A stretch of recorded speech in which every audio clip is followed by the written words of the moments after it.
Hi there, everybody, and welcome back to Markers and Monsters, where it's day 30 of Drawlloween. I can't even believe it, but here we are. I'm your host, Colin, as always, and today's theme is Skulls and Skeletons. This is another good one for me. This is skulls are one of my favorite things to draw, and it's a Halloween staple, just like the black cat from yesterday. This is one of those things that always pops up in Halloween. Now, as you can see here, I'm kind of sketching out this skull with eyeballs. Kind of maybe a little reminiscent of, I think Beastly is how you pronounce it, but they're a company that have done Halloween decorations since I think the 40s. But they're, the famous ones they have are paper cutouts or punch-outs. You pop them out of the piece of paper. And they have things like a witch, a black cat, and the skull with eyeballs. And I always remember that from when I was a kid. I think in one of the, I can't remember what grade it was, but there was that cutout of the skull with eyeballs. And I really liked it. And it was vibrant and fun and neat. And skulls with eyes, that pops up all over the place. Famously, the poster for Evil Dead 2, you see it there. Also, the cool 70s Amicus horror movie, Tales from the Crypt. The cover for that, or the poster, has a skull with eyeballs. So that's just a neat thing to draw and come up. I've been drawing skulls for a while. I have said before, I have a plastic one who I have named Dana Scully. But she sits on my desk all year round, and it's a good thing to kind of practice drawing and your anatomy and stuff like that, just getting the shape of it. I've done skulls in all kind of different mediums, for practice. Marker here, of course, charcoal, watercolor, all that fun stuff. But yeah, I just thought that this would be a nice, fun, simple and quick one to do. We're in the home stretch here, but actually, the day this is being published, Sunday, I was pretty much out all day from early morning, getting home close to around 9 o'clock at night. So it was just get this done as quickly as possible and get the video up and rendered and all that stuff and move on.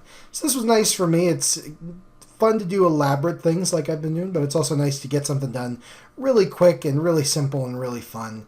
And sometimes that can make for some great drawings. I'm not saying this is the best or anything like that, but sometimes the pressure makes creativity come, or at least you're finding solutions to artistic problems that come up very, very quickly. So you can just, sometimes it forces you to work differently, and that's not a bad thing in and of itself.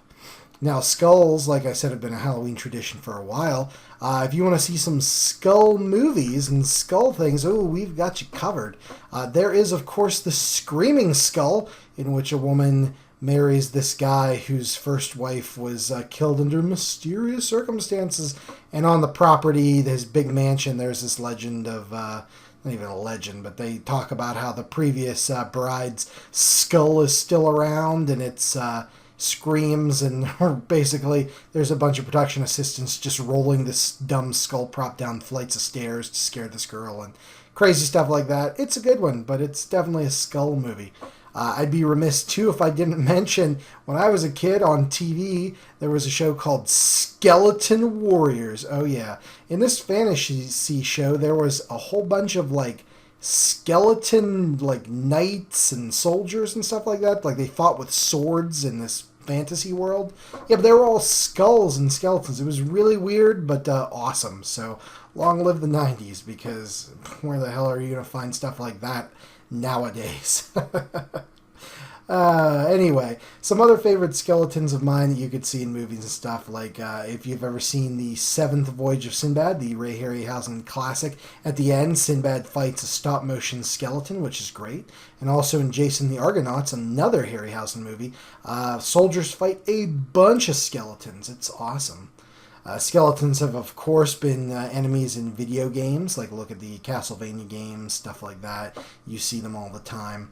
House on Haunted Hill, the Vincent Price movie, involves a skeleton at the end of that. But I won't give away the secret with what's going on with that moving skeleton. But, hey, it's there, and it's a Vincent Price movie, so you should definitely check it out.